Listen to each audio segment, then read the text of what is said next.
Okay, so I wanted to make one more video because I want you guys to see. I kind of finished this off just to be specific about some of these little details that I added with the stitching.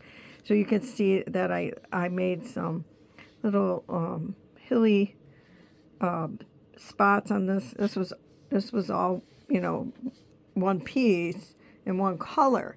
So by adding, you know, these little hilly and then some rocks down here, I might color them in a little bit with some of the markers.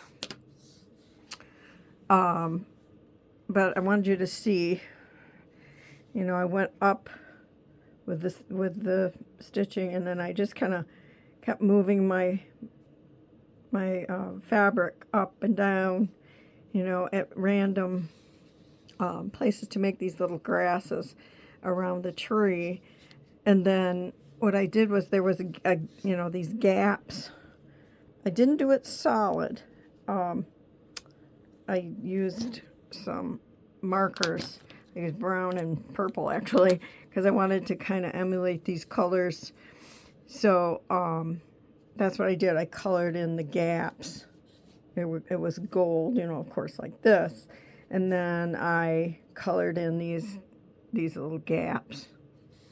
So I might do some rocks down here. But I squared it off. You know, I added some branches that I did not draw in. And then I used my fabric crayon to color in. Open this now. I shut it.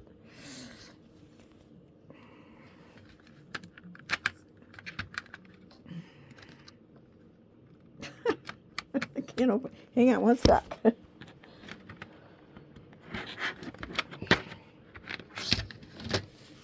Trying to open the wrong end.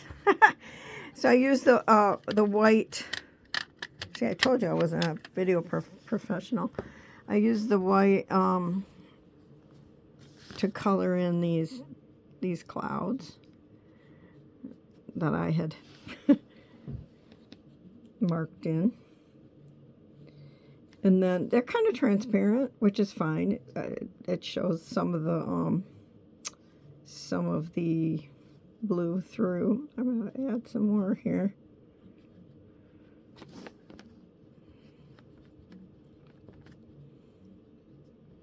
Between the branches.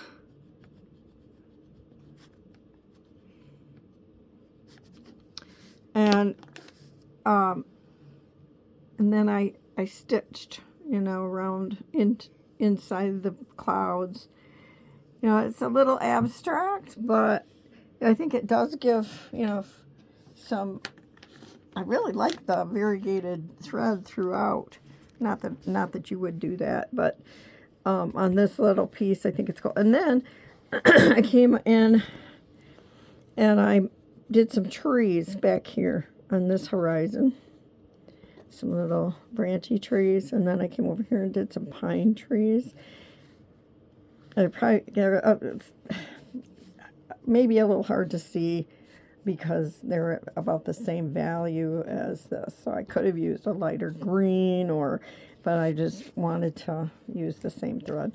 So here's some more little pine trees back there. I guess when you look away from it, you can kind of see it better. And then over here, I treated this like water because it kind of looked like water. So my water has some, you know, little swirls and things like that.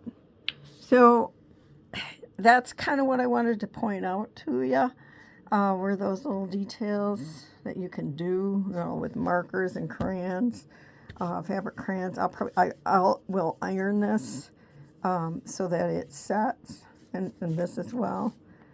So anyway, that's what I wanted to show you for now. Now I will, you know, at our last class, I want to talk about how to do a facing on an art quilt.